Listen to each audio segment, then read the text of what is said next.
8, 7, 6, 5, 4, 3, 2, 1.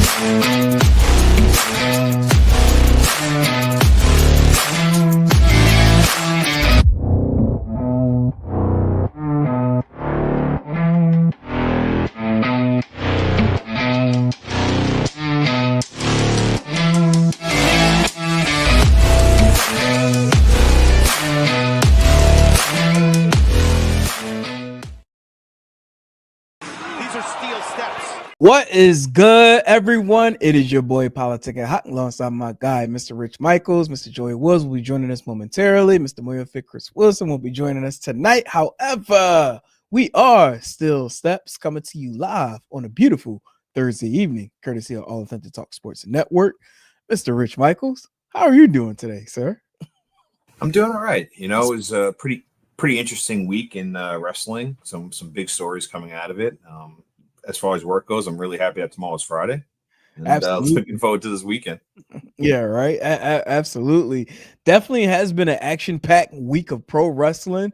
And that momentum hasn't stopped tonight. Because right before we jumped on, I mentioned we got some breaking news to break. Actually, we got a couple of breaking news items to break this evening here on Still Steps. First and foremost, it just came out, according to Sean Ross Sapp, that Joe Hendry is officially signed with the WWE as of today. So it's funny, we literally just talked about that last week as far as like his contract status.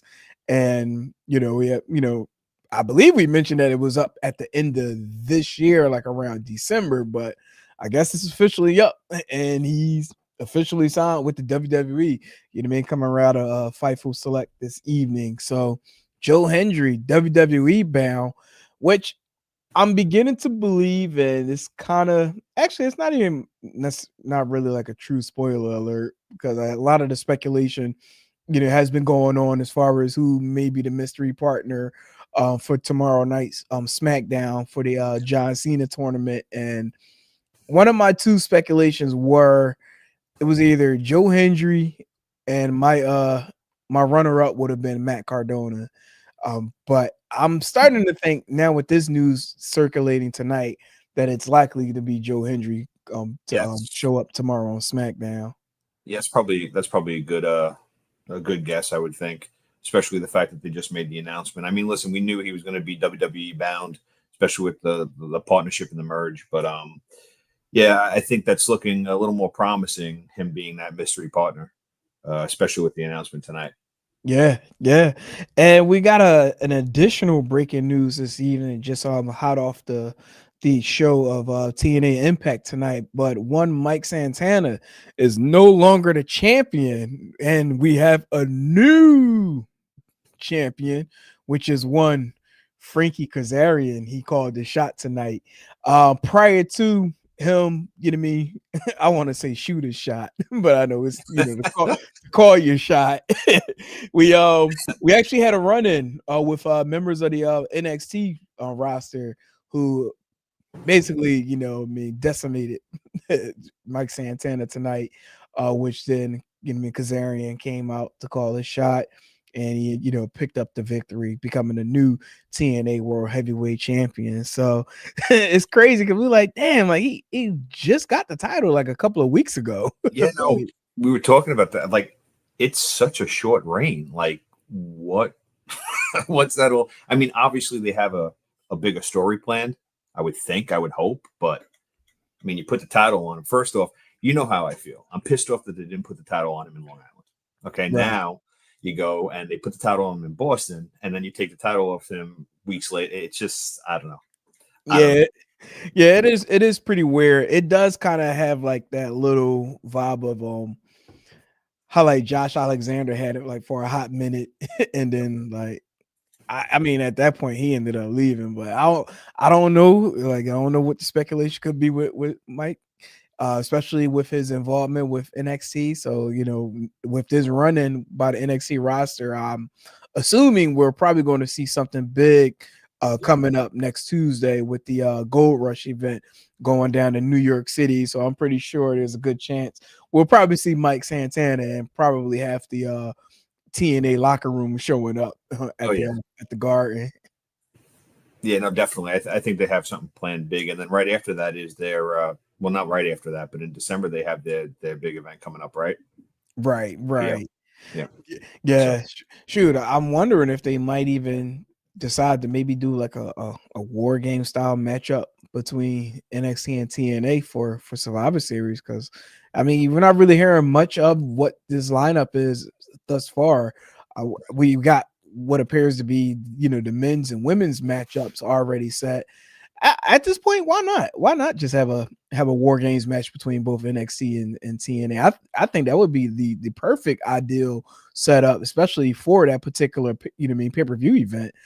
With how the teams are set up, stacked, and maybe somehow do an elimination style in between, or even maybe just have that match have the traditional route, from the old school days of WWE, and just have the war game set up for like for the men's and women's matches that's going to be taking place. no, it makes sense. I mean, it's a good Has NXT ever been in like a War Games or anything like that? I mean, I know the Nexus, right, with the whole John Cena thing and stuff, but have they done like a War Games? NXT done a War Games on Survivor Series or any type of elimination I thing? believe they had. If I'm not mistaken, it was when they had the different brand divisions. Oh, And right. Okay. yeah, Okay. and if I'm not mistaken, didn't Keith Lee, was it Keith Lee and Roman Reigns was like the final two? They were actually. Oh, yeah, that's right. I do remember that Yeah. now. You're right. Yep. Yeah, so I definitely wouldn't mind seeing that if they decided to go that route with the with the event. So, Oh, but yeah, no, that makes sense.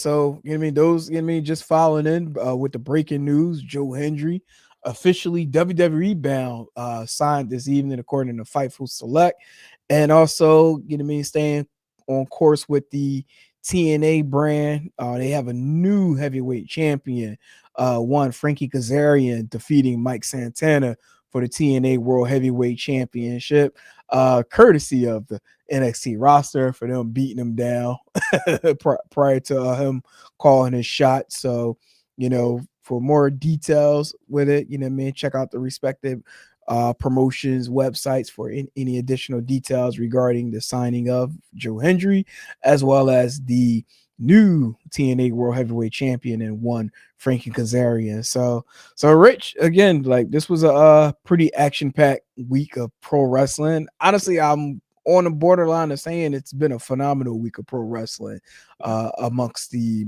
WWE, AEW brand, and as far as what took place with TNA tonight. So it's like, a lot of momentum going on throughout this week of pro wrestling. So we're here for that turnbuckle talk, and let's jump right into Monday Night Raw, which took place in Boston, Massachusetts, and we had one hometown hero, John Cena, being showered with a lot of love at the TD Garden.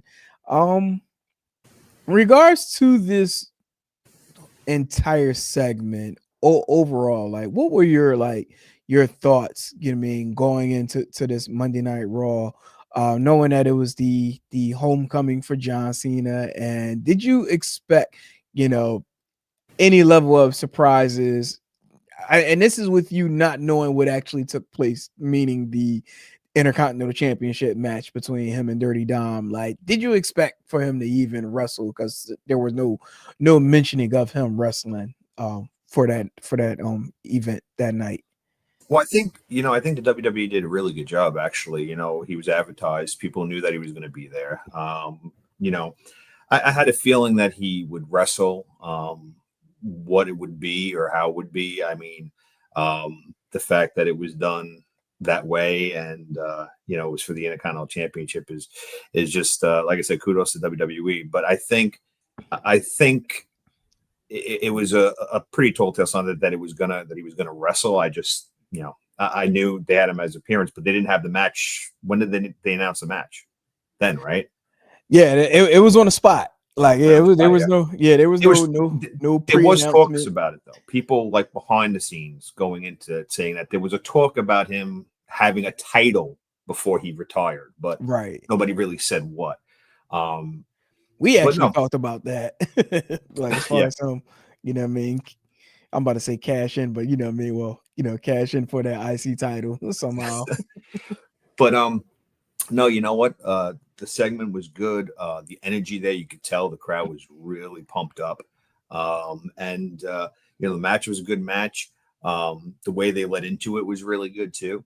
I didn't see it happening that way, but you knew something big was going to happen. I mean, even the MSG show that's coming up, and then the final one at Saturday Night Main Event in December. These are going to be big spots, big shows. He's probably going to wrestle, and they're going to be big matches. I think he's going to be at Survivor Series too. But I think it was well done. It was really, really well done. The crowd was into it.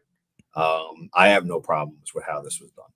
Yeah, I thought it was an excellent segment with Triple H opening up the segment, and talking about how there's always that, like, everyone having an opinion as far as like who's the greatest of all time, and when it comes to John Cena, like, there's like really no opinion, as he is the greatest of all time of the world wrestling entertainment, and pro wrestling in general. Praised him as far as like his work ethic, being vocal, speaking in public, the many make-a-wish, wishes he granted, and just being with his love for the business, being so passionate and doing everything the right way. So I thought that was pretty dope, to start out, because he literally nailed it. Like, he's someone who hasn't like really jumped ship or anything, not yet. But it's like, no, I don't think John Cena would ever jump ship to another promotion unless they pulled the Brinks truck up to his front lawn. But but yeah, I thought it was a pretty dope segment to have, to occur. I kind of expected someone to interrupt, but Yeah. I'll be honest, for some reason, and although I know we had the conversation about him potentially going for the IC title, I don't know why I never thought about Dom interrupting a segment. I thought maybe it was going to be someone who was likely to be like partaking into the to the, to the tournament. I mean, Right. yeah, so like I thought that was, it would have been someone which would have, led up to like a face off, who could potentially, see him in the long run after winning the tournament. But Dirty Dom popped out, wanted to show out. And there was also discussion as far as how like Cena was saying that, what I mean, by him being the past, like the future is now, and Dom pretty much making a case of how he's the future, and that he's the greatest champion of all time. Like, just basically, what I mean, provoking I'm being Dom. That's what it was. Exactly. Right. So, long story short, it got to the point where it's like, hey, Cena, you didn't won this IC title. So therefore, the right time is right now. So, the two of them, locked up at the beginning of the show. And at first I was like, hey, maybe they won't do it. Especially like with Dirty Dom antics, trying to cheat and had a good opportunity to win this match, but didn't pull through. At the conclusion, he went for the frog splash, but Cena pretty much ate that and was like, nah, big boy. Pretty much, picked him up, put him into the AA, and got that 1, 2, 3. And we now got our Grand Slam champion, the new Intercontinental champion, and being the one John Cena. So I'm curious to see how long he'll hold on to this, and will it get to the point where by him winning this championship, will he eventually maybe put it on the line against whoever win this tournament? That's what I'm thinking. That's what I'm thinking. I mean, is it out of the realm of possibility that, you know, the one that wins the tournament, and let's just say for argument's sake, because there's been speculation that it might be Gunther, Right. and Gunther goes and wins back his IC championship? I mean, that's a story there, and that makes sense. When they faced off, you know, it was a great face off. Listen, Dirty Dom is phenomenal. He's great on the mic. Yeah. He's entertaining I mean, he's just really good, firing on all cylinders. He's really hot. And the this match, I thought the way they were talking was maybe going to be like a Survivor Series type thing, and then they had it happen that night. But then I read somewhere that there's talk about actually Dom and Ray going at it at Survivor Series in a match. If that's the case, this makes even a little more sense as to why they did this. But listen, Dom doesn't need a title, in my opinion. I want to see him go. I think we've all said it on the show here that we want to see him go to like the world title picture and things like that, because he's at that point now and he's elevated to that point. He doesn't need a title. He's just very good, and everybody wants to see him. He's entertaining regardless of whether he has a title or not. Right. Yeah. You know what? That makes perfect sense if they were to go with Dom going against Ray, since Survivor Series is in San Diego, and that's practically the hometown for both. So I think that would actually be pretty dope, and it's in and with the Padres ballpark too. So it's like it's almost like they're a WrestleMania moment part 2 without actually being WrestleMania. So I definitely would love to see that. Now, as far as like with the tournament, damn, like I don't know. See, I don't know if I want Gunther to go back to the IC title, like especially after just having the World Heavyweight Championship, like. And I know, in being a smart mark, that as of now, like the World Heavyweight Championship is going in a different direction now that Punk, is holding on to that title. So therefore, they're still leaning in regards to like the storyline of Heyman and the Vision, and that's probably like where things are going from there. Now, would it be smart to have Gunther win that title? Like strategically, yes, because we know the workhorse that Gunther is. So, but man, do I really want it to happen? Not necessarily. Like I won't be mad, but I'm like, me personally, I would prefer to see some new blood. Have the opportunity, to vie for the championship if that's going to be the outcome with him holding on to the title. No, I agree. There's been this talk about Gunther being his last opponent and things, and the talk's getting louder and louder that that's going to be the case.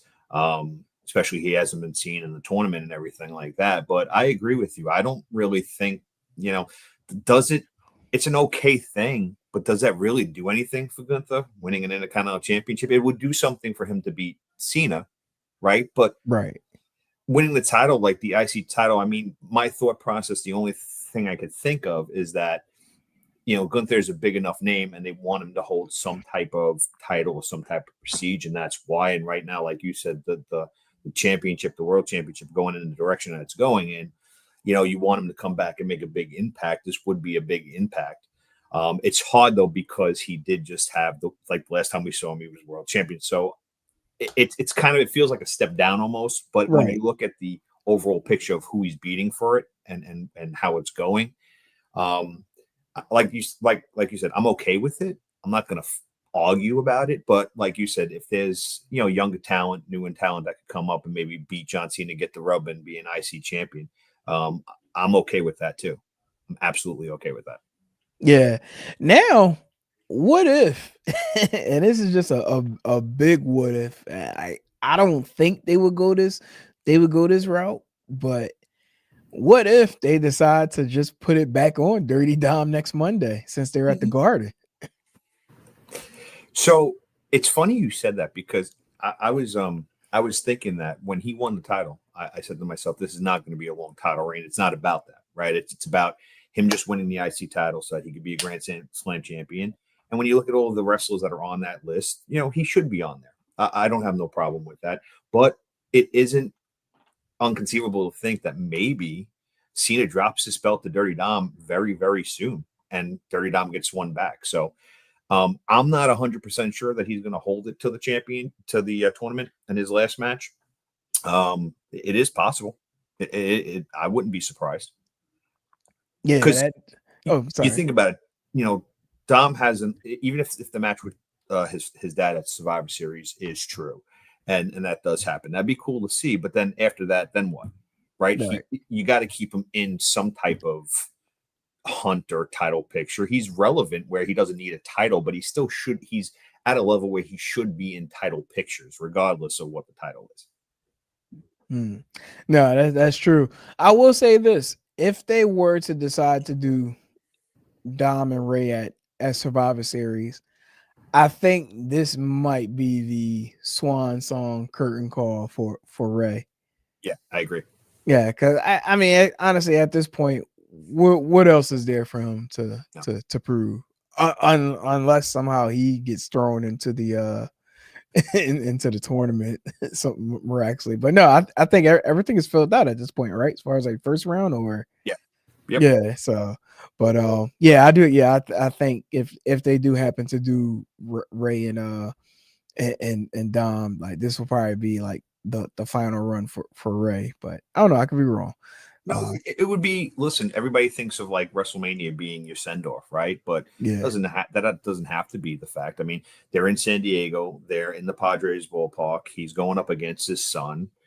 It would be, I think, a fitting send off for him, or being in the twilight of his career. So, I do think that match is going to happen, and if it is, I think it's a good send off for him. I do. Yeah. Yeah, no, that definitely. So, but yeah, so Cena, accomplishing that Grand Slam champion. Right off the bat, are you able to name one other wrestler that was able to accomplish the Grand Slam? Shawn Michaels, Triple H. I'm drawing blanks now, but I know those two were Grand Slam champions, I believe. I'm gonna be honest, that's probably like the only two I knew. Just wanted to pick your brain to see if you can recall. If I came up with other ones, and they'd be like, "Oh shit, yeah, no, no." Those are the only two that come out to me too. Well, as a matter of fact, technically, wouldn't Bret Hart will be one because he won the United States Championship in WCW. If we were to blur the lines and count that as like, man, and in correlation with the current United States Championship. Yeah. I guess you could factor them into that, yeah. Yeah. I'm looking this up now. I'm gonna say that's going by. I'm looking this up now because I'm curious. Yeah. Why you look that up?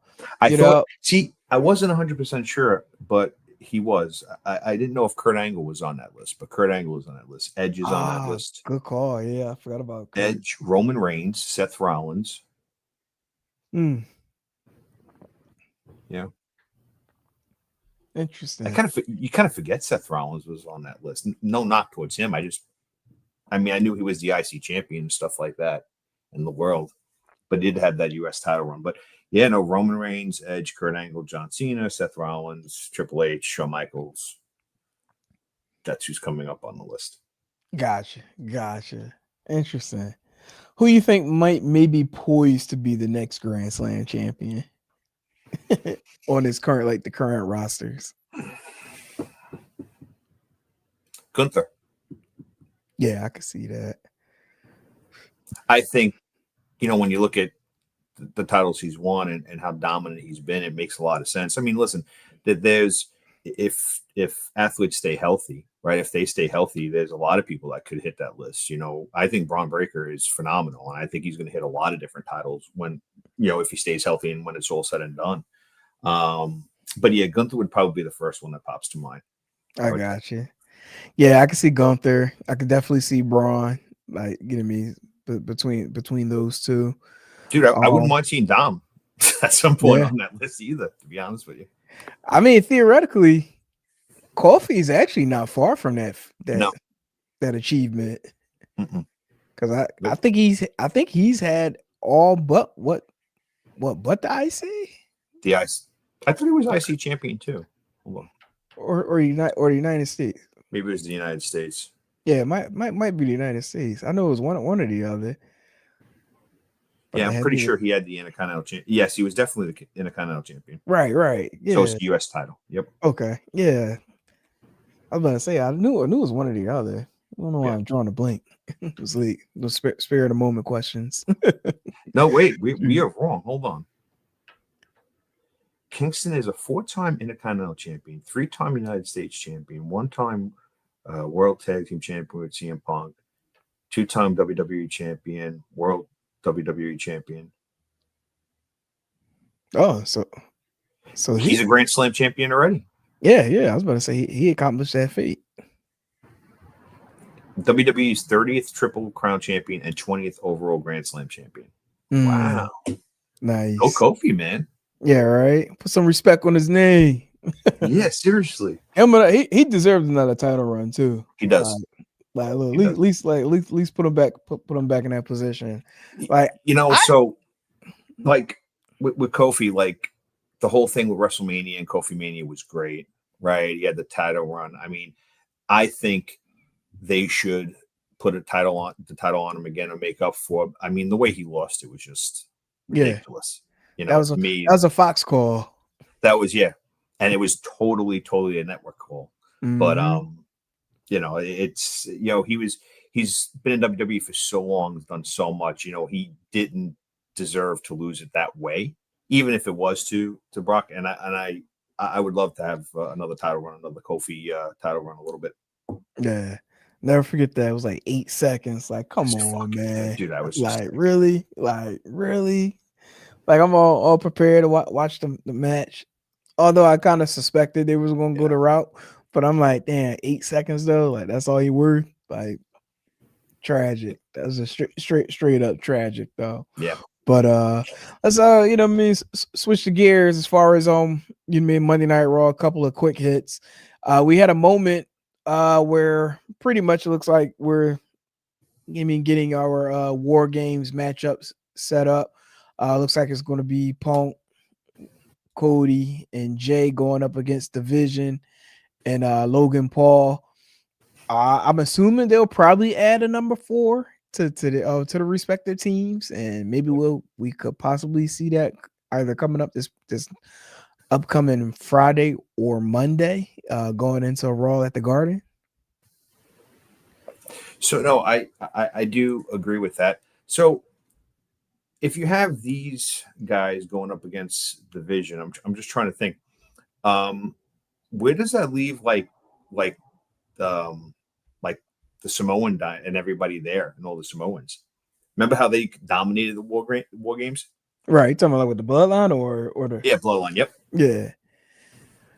I don't know. I mean, right now, you kind of can make a case that Jay and Jimmy are at odds with how he carried himself during that Battle Royal.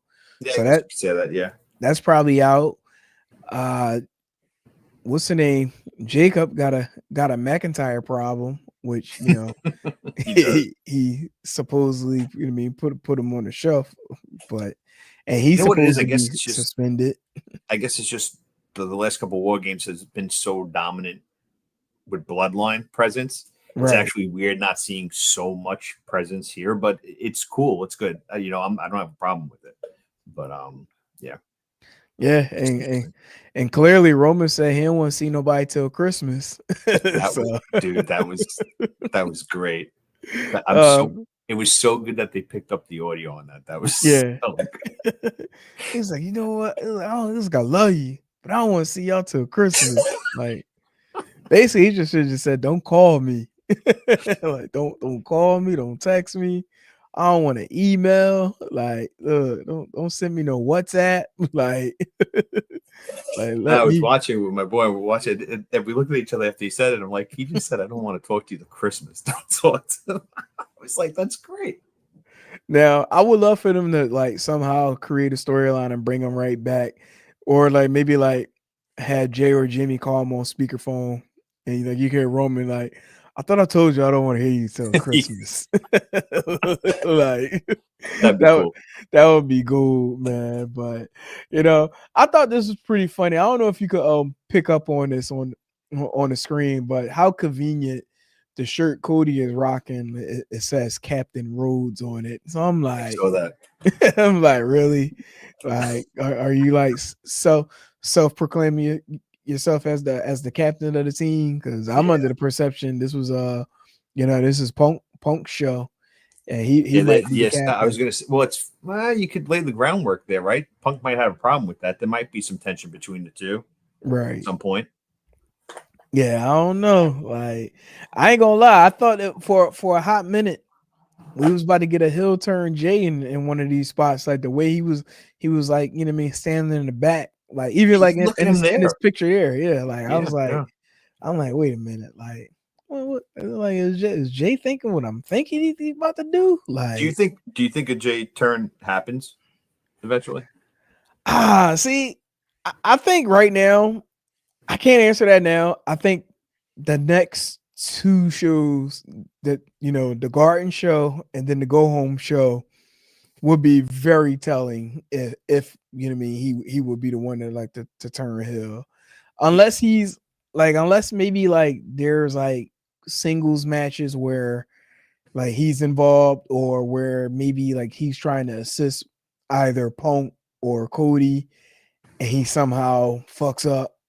And like I Yeah, that think makes sense. that might like plant the seeds for maybe like official heel turn to take place at Survivor Series. But yeah, I don't know. Like right now, it's a little deceiving, but I can't really see anyone else to be in his ear to like maybe like throw him off the rails, unless maybe like a Heyman may start like poaching him behind the scenes all over again.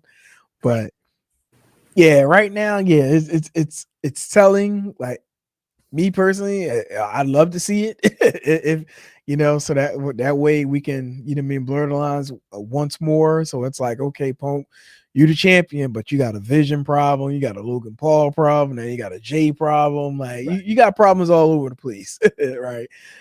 So, but yeah, I'll be honest, like between the two War Games matches right now, like it's not hitting for me.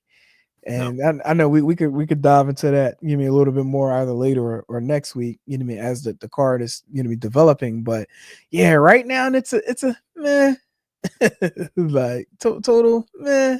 I'll watch it, Well, but I think part of it is too, at least the way I look at it too, is I think a part of it is because the build up, you have people teaming and they're starting a build up here. But again, we got really spoiled with storytelling yeah, previous War Games, and stories were there for months on or weeks leading up to this. This feels kind of thrown together, which war Games typically used to be.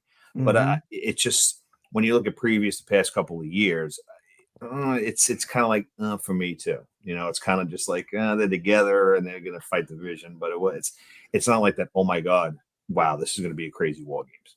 yeah, it's really being thrown on a fly. Yeah, Like it's definitely being thrown together on a fly. Like if you really you really think about it, like the best storyline right now is Cena, and he really ain't got no true storyline other than his his final run. Like that's it.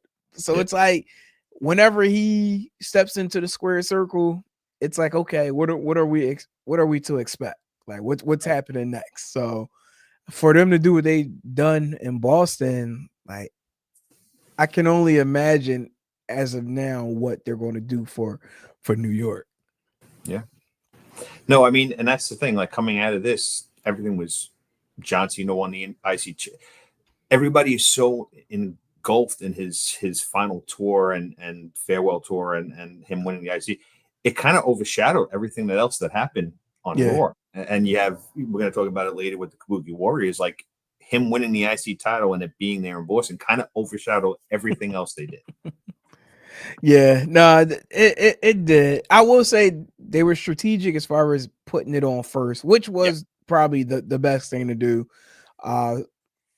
beginning the show, hot crowd, like they're gonna be in it, you know what I mean, as much. But something like that starting the show, like the rest of the show gotta, to keep that same energy.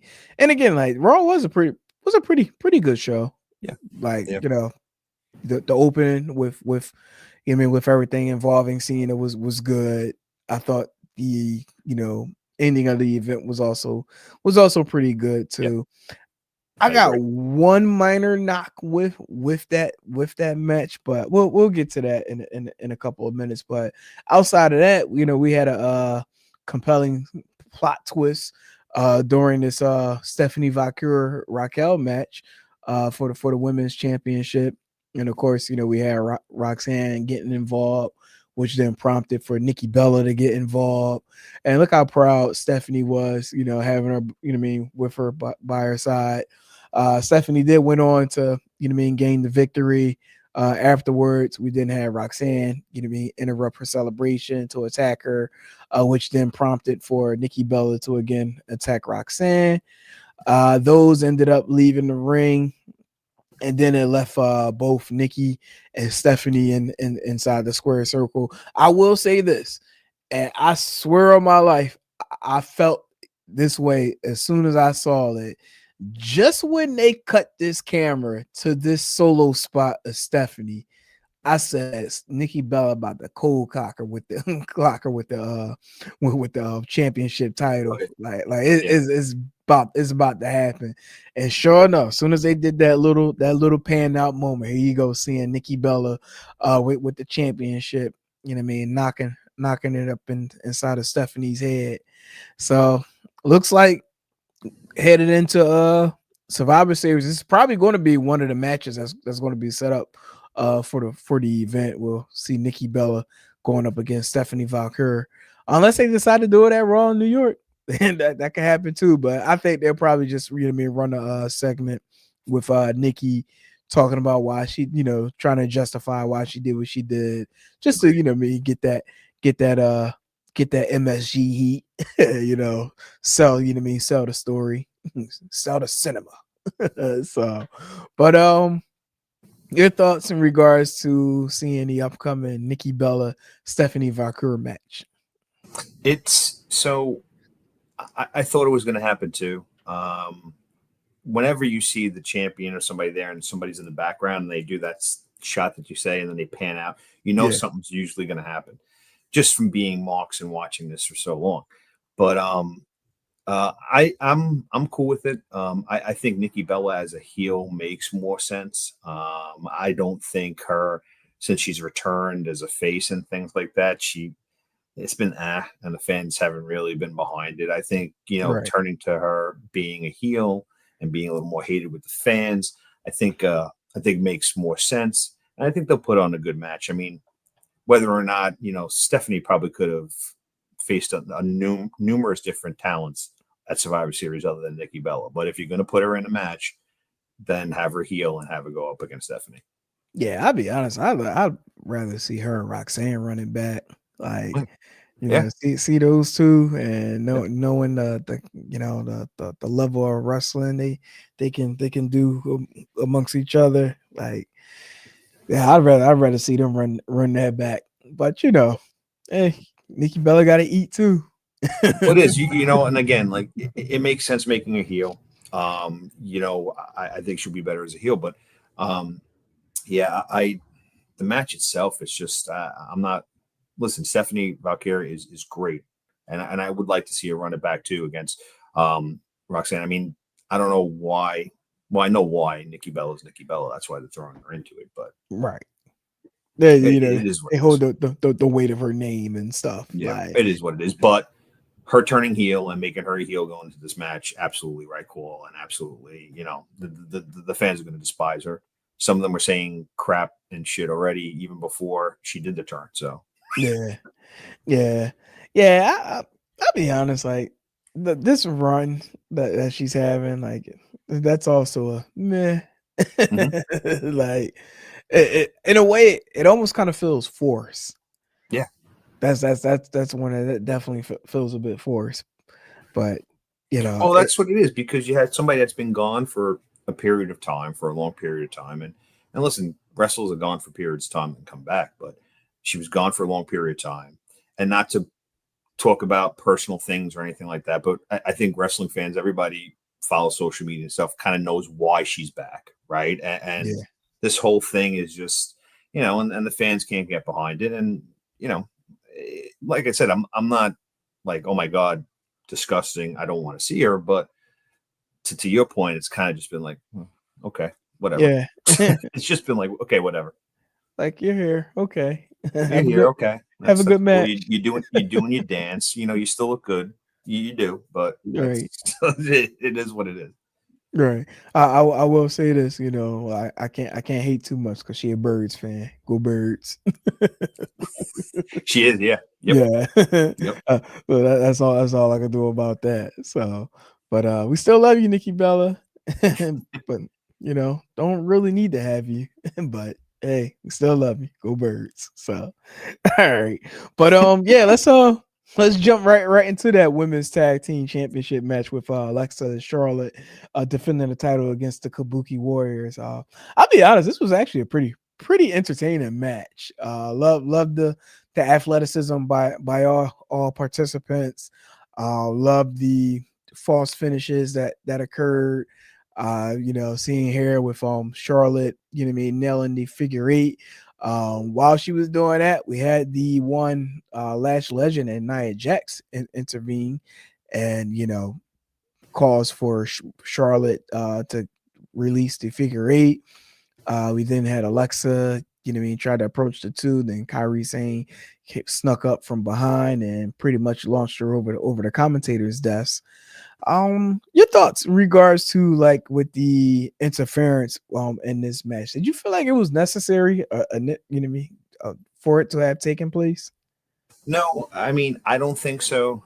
It's funny because I think you said, was it last week or the week before? You said Charlotte and Alexa not having the titles for long, put on the Kabuki Warriors. You literally said that, like. Oh yeah, But Paul listens to the Still Steps. So here's the thing. What I would have liked to see is, I think at some point having Alexa and Charlotte one-on-one is a great route to go, and I think it would be a good match. I would have rather seen something inadvertently happen for the Kabuki Warriors to win than to have them come and interfere. I don't really think, for the type of match it was and how good of a match it was, I don't think it was really necessary. I agree with you. I don't think it was necessary. I do agree. If you start off Raw with John Cena, this was a great match to finish Raw with. It really was. But yeah, I was just like, I mean, they interfered. It made sense. You give the faces an out, but I don't really think it was a good match. Nobody would have had a problem with the Kabuki Warriors winning. It wasn't really necessary, but obviously I think they're gearing towards, this showdown. Oh yeah, absolutely. It's all about the showdown with Lash and Nia to potentially fight. And let's face it, Lash and Nia, that's a scary duo right there.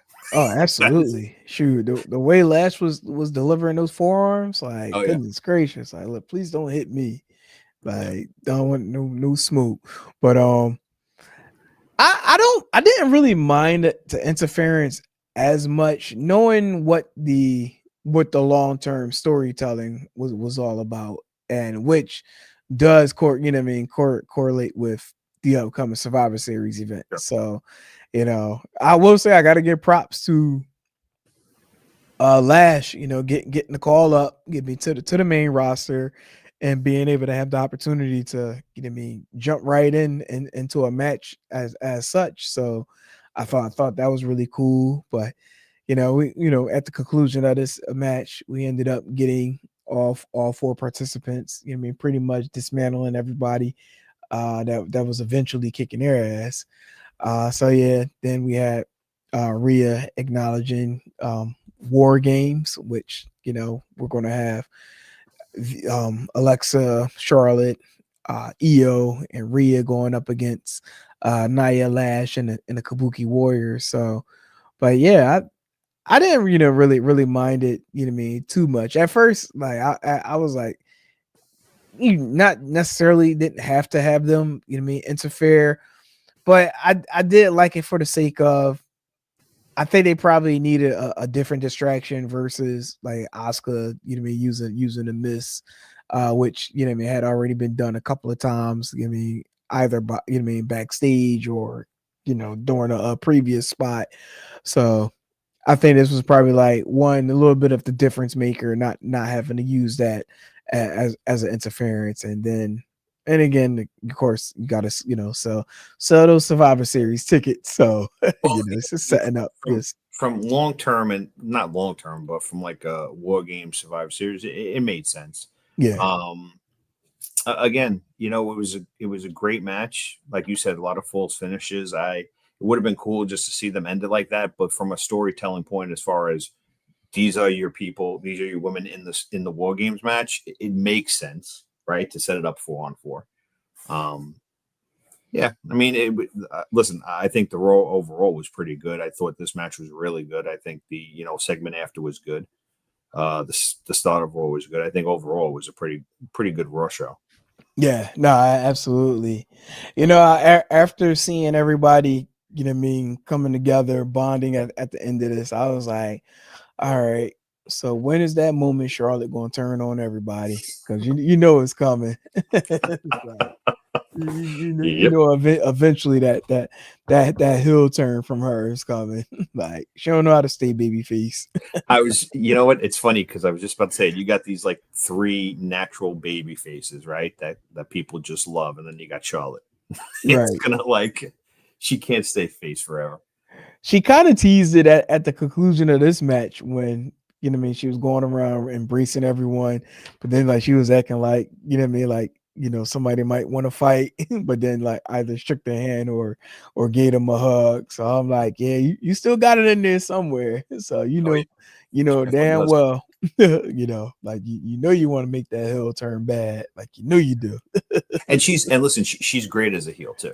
Yeah, She's much better in my opinion. She's one of the best female athletes of all time, but her in ring work. But I think as far as heel or face, I think she's better as a heel. She just always has been, in my opinion. yeah, no, I agree.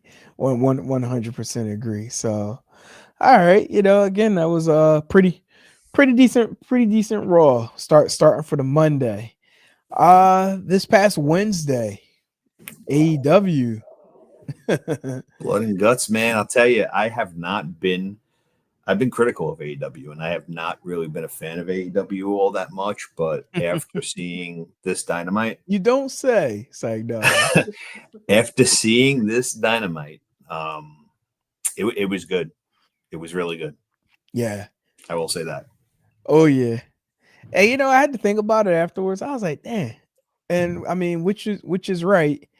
Like 3 matches. I mean, you know what I mean, 2 being the actual blood and guts matches, and then having that non-title false count anywhere match between Hangman and Hobbs. Like Yeah. I enjoyed that the most. I ain't gonna say the most, but I enjoyed that as equal, you know what I mean, equally to, you know what I mean, to the blood and guts cage matches. Like I don't know why, for some reason, like that match had everything of what like an old ECW match what was, where like they used to just, you know what I mean, travel through the crowd and wrestle. You know, those spots where he knocked Hobbs off, you know what I mean, from the top of the Yeah. you know what I Yep. mean? Yep. Yeah. Not I don't want to say balcony, but you know, whatever that mid-level, lower level tier was, like kind of reminded me of like, you know what I mean, vintage New Jack, RIP. Like it had When at the ECW arena, and then on top of by what would be the top of the rails there because it's a small right. place. Yeah. Exactly. Yeah.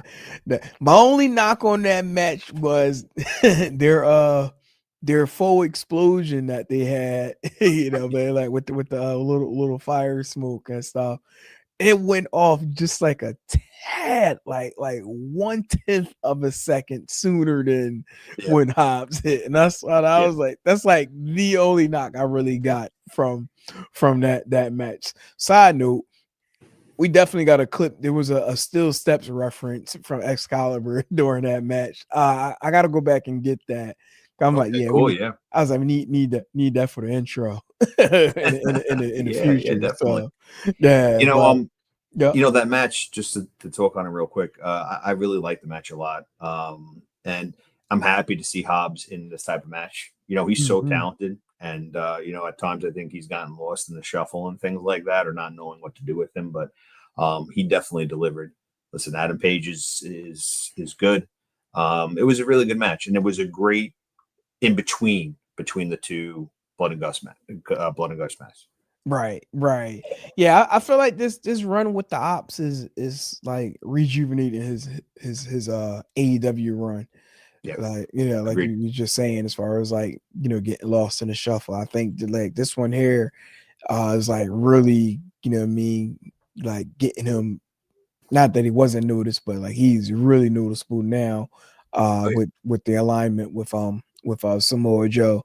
But yeah, like he is a fan favorite to many behind the scenes with AEW. Like, a lot of people, talk about him as far as like his athleticism, like the ability to be able to run the ropes, like he does, like, like he, despite being a big dude, like, but Well, he even when Punk, Mhm. Punk was in AEW, that's one of the talents he wanted to work with. He had a match, like a match two with him. That's somebody that he wanted to work with because he knew that he had the ability to make, to be a big presence in the ring, but still the way he comes off the ropes and how athletic he is. I Right. do. I think he's a really good talent, honestly. Right. No, definitely. So yeah, future champion coming soon. You know what I mean? Yeah. It's coming. So let's jump right into the blood and guts matches. Oh, I thought of somebody else. What happened to you, man? Who's that? Speaking of AEW, I'm thinking of Warlow. Oh yeah. Well, he got hurt. when he, Yeah, yeah, like when he had but when he had that one bounce back. As a matter of fact, when he returned was when he got hurt, if I'm not mistaken. Like, yeah. Yeah, but I felt like he had that thing with MJF, and even after that, before he got hurt, it just, I don't know, just things fell flat with him. I don't know what happened to him, but Yeah, so you know what I mean. Those injury bugs, like that's his thing. Like, if he didn't have that, then we probably see more of him than well, what I mean, than when we don't see him now. So, but yeah, I that's I like that though. Go ahead, we gotta keep that going. What happened to you, man? yeah, we definitely have to have our picks for what happened to you, man, and our Right. stories as to why, and also, obviously, Survivor Series is on the horizon. We spoke about a little bit of doing, our own fantasy 5-on-5 match for women and men. So Yes. we'll Yeah. have to we'll visit that too. I'm actually gonna have to give this some thought though. Yeah. Well, I mean, don't think too hard, because like it's going to have to consist with the PWI list. Right. Yeah. So That was a good add-in, by the way, yeah. too. That makes it Yeah. a little more challenging. I like it. Oh yeah, absolutely. Oh shit. You know what? I totally forgot to grab the recent list as far as with the PWI 250 for the women, which did have Mercedes coming in at number one, followed by Tony Storm coming in at number two. But congrats to all the women who had made the list for 2025. Continue with with success, and what I mean, keep entertaining us in that square circle, providing us that turnbuckle. I'm about to say turnbuckle talk, like they actually talking in the ring, but Turnbuckle action. yeah, that turnbuckle action. Shoot. So, but speaking of the women, let's segue right into Sure. the women's blood and guts. Like, phenomenal. If I really had to choose between the two, I actually think the women like nailed it out the park Yeah. with their match. I also will say, at in the beginning, I'm like, shit, were they using more furniture than the men? for their match, because it seemed like they used everything under the sun. By the way, for those who are watching, you know what I mean, viewer discretion is advised. With a lot of the There was a lot of blood. yeah, a And lot of guts. blood. I don't know how much of the guts, but definitely was a lot of blood bloodshed during this match. But this was a wild one. So, amongst around the conclusion, we had members coming out of the ring, those from Triangle of Madness, Julia taking the keys to the cage. Basically they had the setup to where get everybody out of the cage so that way they can just have Mina and Tony Storm remaining in the ring. Man, like those spots that they've done during this match, especially with the mirror spot that Tony caught. Like that was nasty. Like I'm like, oh goodness gracious. Like, yeah, everything about the ending of this match was wild. Like here it is with the mirror spot with Marina Shafir, kicked it right back to Tony. And then look at me, even Mina getting shedding that blood. No, and I got to tell you, I'm in agreement with you. I think if you look at the two matches, the men's and the women, I probably like the women's more. And we always talk about WWE and NXT, how they have a roster full of great women talent. But I mean, look at these women in the ring. I mean, they laid it all out there. The AEW has some pretty good women talent themselves, and it was really well done the way that they set up this match, and especially the ending too as well. Oh yeah, getting Tony to surrender like that. Yeah, that was good. It looks like we're definitely going to see a lot more Shafir moving forward, especially with her getting the submission on Mina. So so it looks like we're probably headed down a road with a storyline between both Tony and Maria. Excuse me, I'm about to say Maria. Yeah, Marina. Yeah, So, yeah, I think this is probably probably the route. We'll see with them going forward. So I ain't mad at it. I know Joey, said he was over Marina, but I'm like, listen, I like it. I think she need to get even more time, like than what she's what she's doing. I think they should have her more so like in this and single. I think she's actually a pretty good talent. I really do. I think when you see her in things like this and matches like this, it showcases more, right? Yeah. So I don't have a problem with it at all.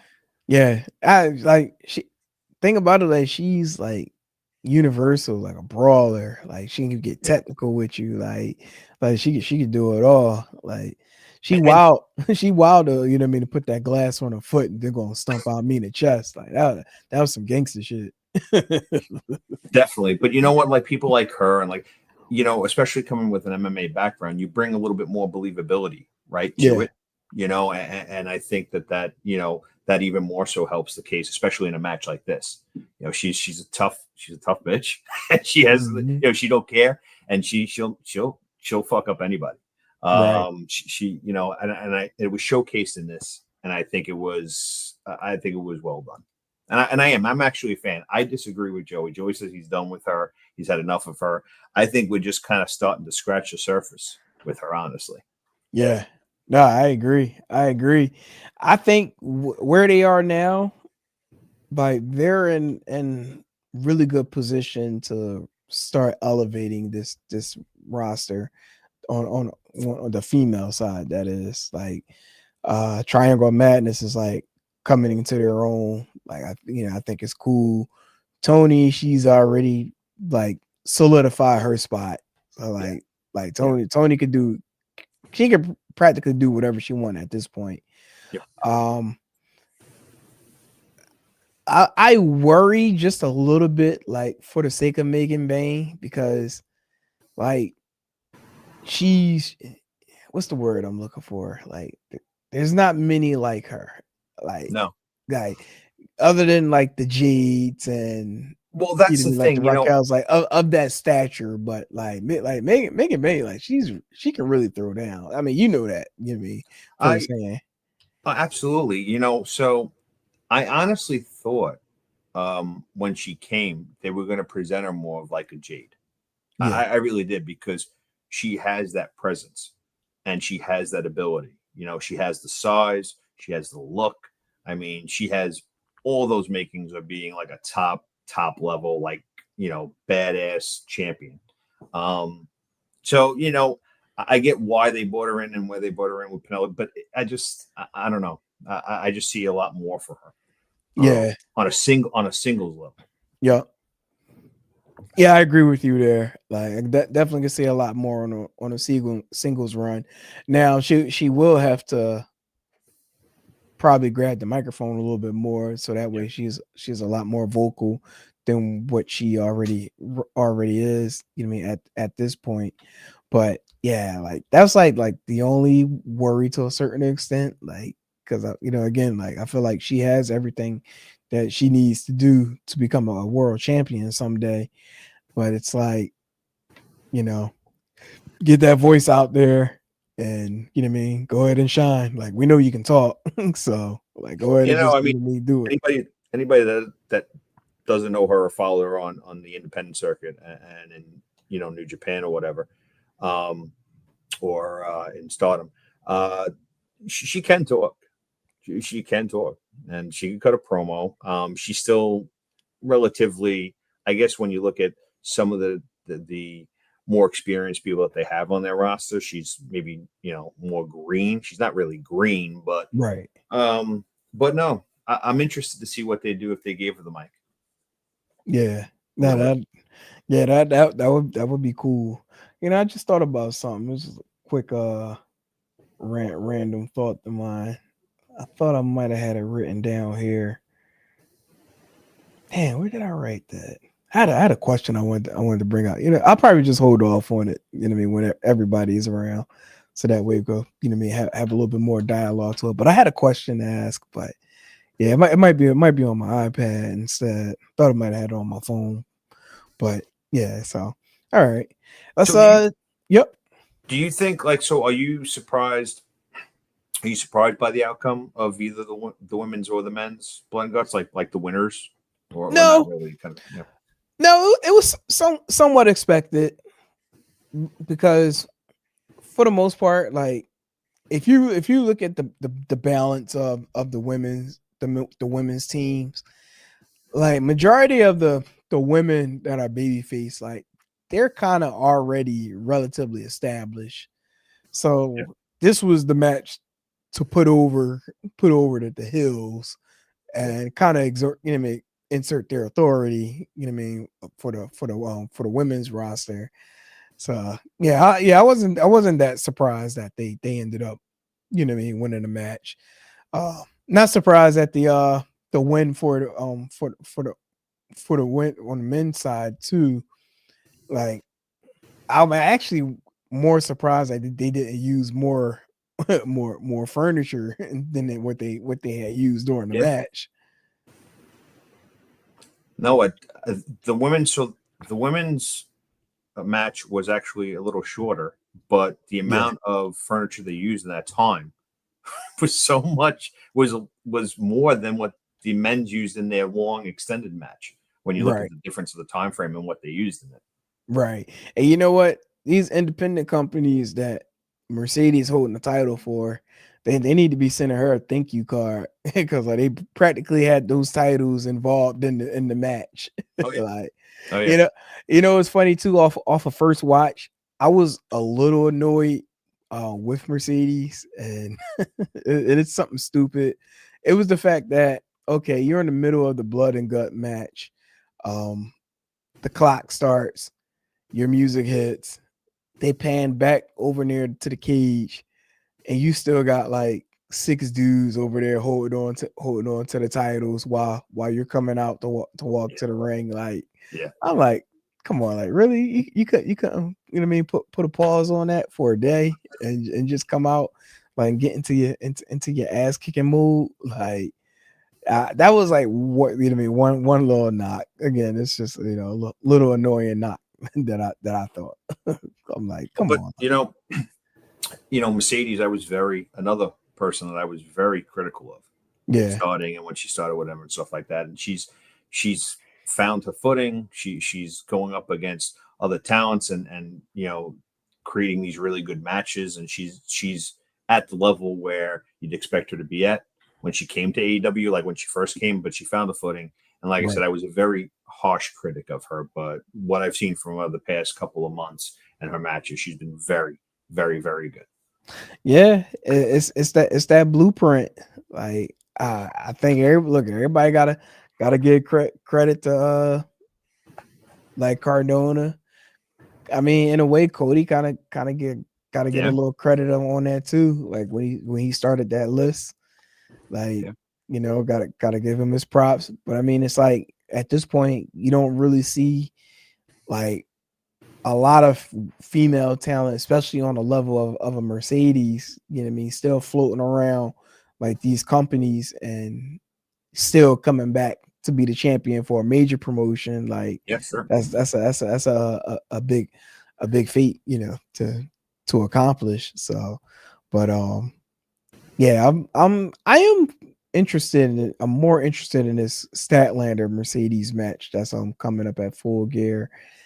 If they really will pull the trigger to allow Mercedes to win that title.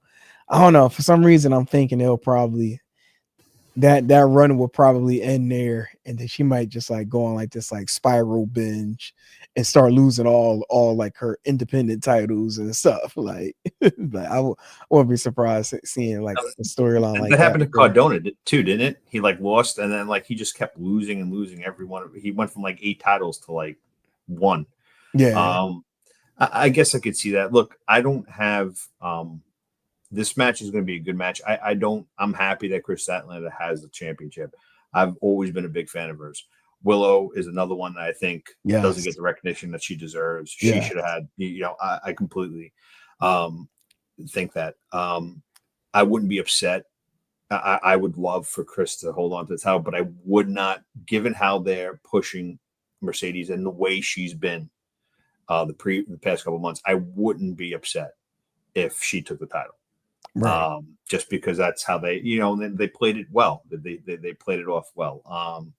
I'd like to see Statlander have a little bit of a longer run. Do they pull the trigger on Mercedes? I think they could continue a feud here for a period of time. Right. At some point, it seems like AEW is all in on Mercedes, though. She's going to be that world champion. Yeah. And don't get me wrong. I still think Athena has that shot too. You know what I mean? Being like, I'm just gonna call her the lifetime Ring of Honor Women's Champion, like, because it's like you never losing that title, like at all. Like you'll probably just have to drop the title whenever you decide to move up to the AEW roster full time. Like, no, I was a huge fan of hers when she was Amber Moon in WWE. I mean, she's really good. She's athletic. She's the matches she puts on are great. And there's a reason why she's been the longest reigning, right? Right. Ring of Honor. It's just forever champion. Forever champion. And she is really, really good. And she's gonna excel once she goes onto that AEW main roster, no doubt about it. She should definitely be in the top tier matches and title picture. Absolutely. Yeah. I did feel like they did right as far as like both her and Mercedes losing in the tag team tournament. Like it gives one gives that rub to those that defeated them. And like, come on, y'all really don't need that title right now. Like, no. Like especially you, Mercedes. Like, those two names are a big name. They don't need they don't need that title. They don't need it. Neither one of them needs that title. I mean, if that's the case, then they just need to change their names to a duo called the Belt Collectors. Like, that'd be like appropriate, right? Exactly. Yours truly. So, but let's jump right into this men's blood and guts match. I will say, like overall, like looking back at this match, like Darby Allin and their team, they had to be getting their ass kicked at least 97% of this match. Yeah. I'm watching. I'm like, yo, like, dang, they're getting off like very little offensive moves, and excuse me. So I Then don't know we, if you noticed, but that was kind of the first inkling that Darby Allin and his team was going to win. If yeah, you ever look at Death Rider matches that where they lose, and there's not a ton of them that they lose, but the ones that they do lose, they're on the offense like 95% of the time. So they were yeah, getting their ass kicked constantly. I was like, they're probably going to pull out the win, and it makes sense that they won. But yeah, it was there was not. I mean, there was offense, but it was stifled every single time. It was like a classic, get a little momentum, fight from underneath, and then just get squashed back down. right. Let's talk about this moment real quick. As far as Mark Briscoe, according being beat up behind the scenes, and there was mention that this was all part, part of Don Callis' family, like them beating him up. If I'm not mistaken, correct me if I'm wrong. What didn't Briscoe have a deal in place with what's his name? With Don Callis? I'm saying, after mentioning his name, like, wasn't there a deal in play? Because I know he was trying to get another title shot with Fletcher. And is it after the match? Like, if he were to lose, that he have to join the Don Callis family? Right. Okay, all right. Just had to make sure on that. So that was a stipulation. Yes. Yep. Okay.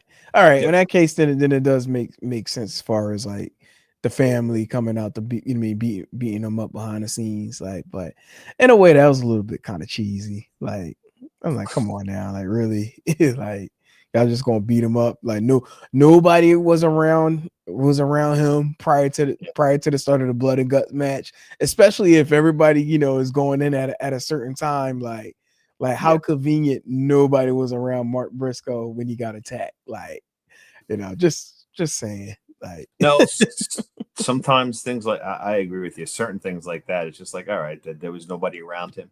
Where you see like these, somebody getting pummeled and nobody comes out to stop. Or there's no refs, no fish. It's that's part of the storyline, and sometimes it's cheesy, as you said. But yeah, I'm about to say slightly cheesy writing. That's all it cheesy is. is a good word. I like that. Slightly cheesy. I like that. Because look, I was under perception. I'm like, all right, like, wait, was it Roderick? But Roderick ended up going out there. Like it just didn't look right at all. And just the timing of it, like it was like that soon. Like nobody saw this man behind the scenes. Like how was he not at the Gorilla before getting ready to go out there to go fight? Like, and then Darby, I swear, I think ever since August, like we may have seen Darby get tossed like from one end to another end at least maybe 4 times. I gotta tell you, sometimes when he gets tossed, it's not like an even like a person. It seems like it's not even. It seems like a doll or something that's just getting thrown because he's just the way he's committed to it, right? So he gives full trust in whoever's doing it, and they do a great job with him. But it's almost like a doll just being like tossed around because he's a small, skinny dude. He takes the bumps. Oh my god, some of these bumps he takes, he just seriously.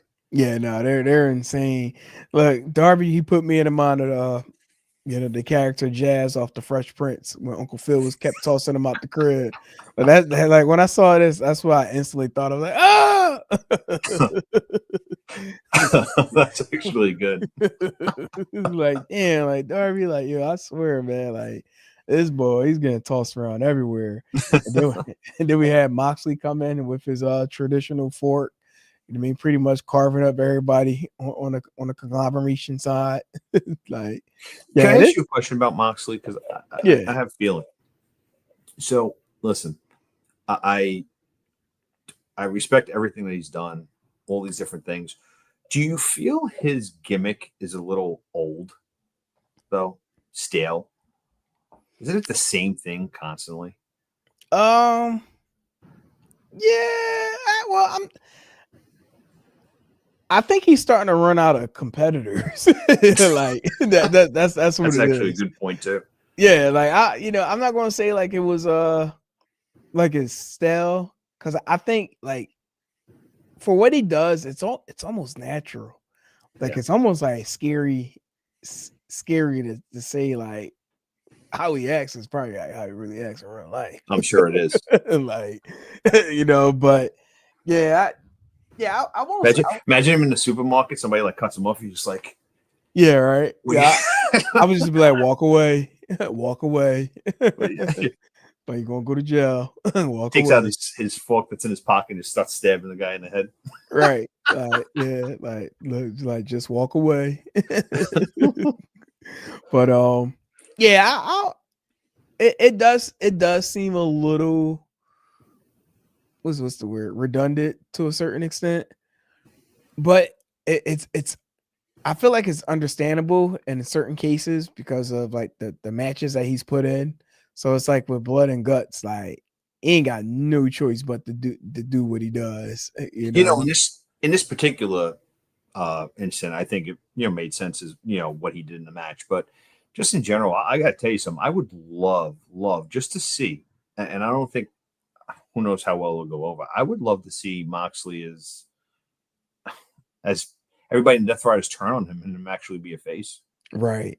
Just because you've seen him before in that way, and he could be a good face too. It's just, again, you get to that point where this is your constant, persona, and this is what you do. And I get that that's what makes him who he is or whatever. But I think to me, there's a lot more, and this might be what he chooses to do. Listen, he's definitely hardcore, right? Coming from CZW and all that stuff. That's his background and his upbringing. But right. I just feel like there's so much more he has to offer. You know what I mean? Like he has, I've seen him in so many different spots and have a lot more to offer than just, again, it's his persona. It's how it is. It's whatever. But I don't know. I like to see a little storyline change up with him because I do think he's very good in the ring on the mic. That's just my opinion though. I could see him like transitioning, like if he stops wrestling full time, like I could see him transitioning into like that figure where like he's helping out the future stars, like or even maybe like creating a new version of the Death Riders, like as far as like, let's say hypothetical, what's the name, Claudio were to leave, Pac were to leave, like he'd be able to just fill in like newer talent, like to to fight, to fulfill those roles. Like I could see him doing something like that, maybe like at the tail end of his career. If they decide to, even if they were to decide to stretch out the Death Riders stable, like I at this point I don't see why not. I don't see why it would be necessary to break them up. Like I think now, especially like with Danny Garcia, like he's starting to come into his own, since joining the stable. So it's like, there's good business, with them and being the way that they are. But I can see where, like you could feel like it's getting a little stale, a little redundant with what Moxley is doing. But I gotta give him credit because like he is someone that know how to switch it up. At the drop of the dime. Like if you need to go hardcore, you go hardcore. If you need to go technical, he can go technical. Like he's one of a kind, like in a square circle. I think that's the my point and the whole thing out of it. I think you touched right on it. Listen, it makes sense, right? That where he's at and what he's doing. It's just we both know that he has a lot more to offer as far as just in-ring technical ability, mic, everything. So again, he's where he's at, and this is like what he wants to do. But at some point, I would like to see a little switch up, a little pivot, a little bit from it, just to see something a little bit different because he has the ability to. Some people don't have the ability to be other than what they are, but he has that ability. Right. Oh, this spot got intense. Oh, this is good. Yeah. With gay kid. You know, I'm watching it, and I heard the taser. I'm like, wait a minute, like, did somebody just get tased? Like, because you couldn't really see it like in camera view, Right. but then like they confirmed it during the telecast. But That spot was great too, by the way. The Oh Orange my god, Cassidy stapling, yeah. Oh my god, that was great. Yeah, and then we got Gabe lighting up the tables in his 3D bag. Yeah. Like, yeah, I honestly thought with this one, maybe they were going to do a spot where somehow Gabe goes through the table, but once Pac, dragged him up there, to drop him down, I was like, oh shit, yeah, he's going. Yeah, he's definitely going. So, but I got to give him credit as far as like, them being daring to do a spot as such, especially on regular on network TV. Like that, Yeah. That's a big deal. So, like you'll never see that on WWE or on regular TV. That is. I don't even think you see that really on PLEs anymore, let alone regular TV. Yeah, I'm about to say very rare. Very rare. Extremely rare. Shoot. But getting down to the conclusion of this match, Orange Cassidy managed to be able to take his stapled hands out of his pockets. Like I love Orange Cassidy, man. God bless him. Like, like his character and just the way he moves. It's funny too, because he does these things with his hands in his pockets and everything like that, and actually, if you just, it's not that easy to do. He makes it look so easy, but it's really like he'll do flips and everything with his hands up. Like, it's not an easy thing to do at all, and he makes it look like it's nothing. Right. Yeah, no, I got that definitely. You know what I mean? Some freshly squeezed orange. Yeah. And then we had Kyle O'Reilly. You know what I mean? Getting Moxley to tap out in the War Games match. I'm saying War Games match. Tony gonna kick my ass. Like, what War Games? Like, Hakeem, Blood and Guts. Get it right. But no, they got the victory. Again, solid match. A lot of blood.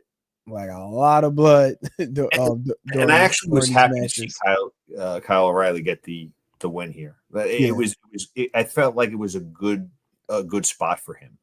I think that was well done as well. No, I agree. Thinking about like all the injuries that had occurred this year, going into this event, I often wonder, since watching this, like who were like the true members that was supposed to be part of this cage match, like, because I'd be damned this was only going to be these four. Like, no. I'm kind of content Swerve probably would have been in it, and most likely Ospreay, but I can't really think of like the final two. Well, I guess Darby would be 3, but then like who would actually be number 4? Mm-hmm. I'm starting to think now that probably could either go to Cassidy or what's you call it? What's the name? Mark. Yeah, Briscoe. Yeah. I think that kind of makes sense, because when you look at like Roderick and Kyle, like I kind of feel like they were kind of like two kind of put into it. Not that they can't go, but I do think just based on how they've been portrayed and what they've done, it's safe to not safe, but I would say it would be a good assumption that it probably would have been Orange Cassidy and Mark Briscoe as the other one. But I think Swerve would have definitely been in it and made a good case for Ospreay too. No, definitely. I got to give Tony credit on this, because over the last couple of weeks, he has told the story to deliver this match, and he's actually done it for both the men and women's matches. So I got to give him some credit on this one. I think now the big question is, how do you follow up with this? And unfortunately, like, his track record isn't always the greatest whenever he has a great week, either on the pay-per-view or AEW Dynamite broadcast. Like it seemed to always kind of come back down. Like, all right, this ain't no way near where it was last week. Well, So, I think, just in my opinion, I think, he could get to these, he could build to these, these times, but then once you get past that time, as you said, it kind of just, he's thinking to get to this one spot, but he's not really thinking like two steps ahead after that spot, if that makes sense. That's what it always seems like, and listen, I respect Tony. I do. And he's doing good things with AEW, but it kind of almost seems like he has like a big spot and target to hit. He always gets to that big spot, always gets to that big target, but he's not really thinking past beyond that target. I agree, but somewhat disagree, because I feel like now I think he didn't have a choice but to like kind of pause what his normal process would have been. Because I don't know if you ever caught that was that backstage, AEW backstage they used to come on, and there was one segment that highlighted him and his role behind the scenes, and like he had this board where he literally had mapped out the storylines for like the entire year. So I think with the recent injury bug that they've been hit with, I think he had to pivot from his traditional creating storyline creating to, okay, let me take a step back, kind of assess where we are with what's going on with the roster and where can I pivot. So, and the whole conglomeration stable and featuring Roderick Strong, can't forget that. Like I think that's probably like the only, I'm gonna say the only thing, but that's probably the closest of a true babyface stable you probably can have like for your promotion. I'm not going to disagree with that, and he definitely had to pivot, I think, with this particular match. But it just, we always say, and maybe you feel differently, but I know we've said before in the past, the matches are good matches, right? Their events, their pay-per-views are always good matches. It's just the storytelling that seems to be off. Now, I will say that the storytelling that he's been doing lately has been much, much, much, much better. Yeah. But that's the whole thing. If you have mapped out this thing of where you want to go with storytelling and stuff like that, to me, and again, it could just be inexperience. It could be just him wanting to do it, but it just always seems like whenever they have a big story, or they have story or something to go with, it just kind of falls, or at some point it just stops. And again, injuries play a part in that. Without a doubt, injuries play a part of that. But, this is, maybe it's me thinking more of like last year AEW and the year before, because again, to his credit, the past couple of months, the storytelling has been much better. So we'll wait and see on that. Oh yeah, no, for sure. Yeah. I mean, they do have some question marks like amongst the stories for the Death Riders moving forward. Like, we talked about moments ago, it's likely to be Marina and Tony, to develop a storyline. Right. Like, what happens next with Moxley? Like, shit, does Moxley even take a break? Like, he's been one of the workhorses over the course of the year.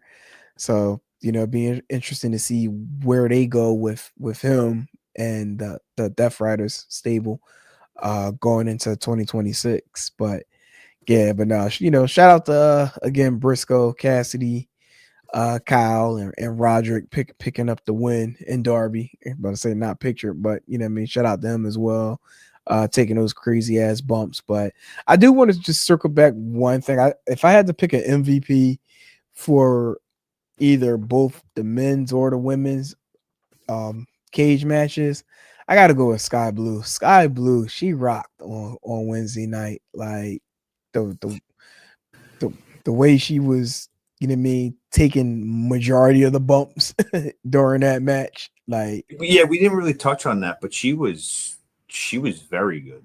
Yeah. Very, very, very good. Oh yeah. I wouldn't disagree with you on that one. Yeah, no, I definitely gotta go Sky Blue for the MVP. I think that might have like, you know, made her stock rise as far as like, okay, like you did what you did in this, like we're gonna make sure you eat and get you some title matches or something. Titles get you some money, get you some bread. Right, exactly. Shoot. But I say you already know Kyle Fletcher in her ear. Like you Oh, yeah. got this. You got this. So Got this. but yeah, so all right, Rich, we are exactly at the 1 hour 30-minute mark. Well, you know what I mean? Pause right there. What we got coming up this weekend? Can't really think of anything at this very moment, but I don't think we really got anything. I know we got TNA tomorrow, but TNA tomorrow. There's a couple of indie shows coming up. I know I'm going to HOG in Long Island. oh yeah, on that's Saturday. right. Yeah, the big event. Yeah, big event, and they got a couple of they got some big matches on schedule for their card. A little bit. You got Beyond has their November Honor coming up tomorrow too as well. Yes, shout out to them with their big ID match. Yeah. On Monday they're doing that. But as far as you're looking at the main organization stuff, kind of a quiet weekend, but bunch of indie stuff to check out though. HOG, Beyond, definitely some things to check out this weekend. Right. Yeah. Like after the week it was, like it's probably only fitting just to be quiet. I mean, we do got that. And I know we talked about it, you know what I mean, at the top of the show with the you know what I mean, potential surprise appearance, participant, I should say, for the Cena tournament, you know, speculating if it might be Joe Hendry after the news announced that he's officially signed with the WWE. So looking forward to seeing that tomorrow. And just you know what I mean, going into the weekend, I mean, a lot more of the turnbuckle talk going into next week. And you know what I mean, hopefully get our guys back. Everybody, you know what I mean, MIA. I think we did pretty good. I think we did pretty well. Two of us. All right. We held it down. Yeah, we held it down for sure. You know what I mean? Greatly appreciated. So all right, we're gonna get on out of here. This was Still Steps, powered by All Authentic Talk Sports Network. Mr. Rich Michaels. I am Politic and Hawk, and we will talk to y'all guys next Thursday. Till then, peace.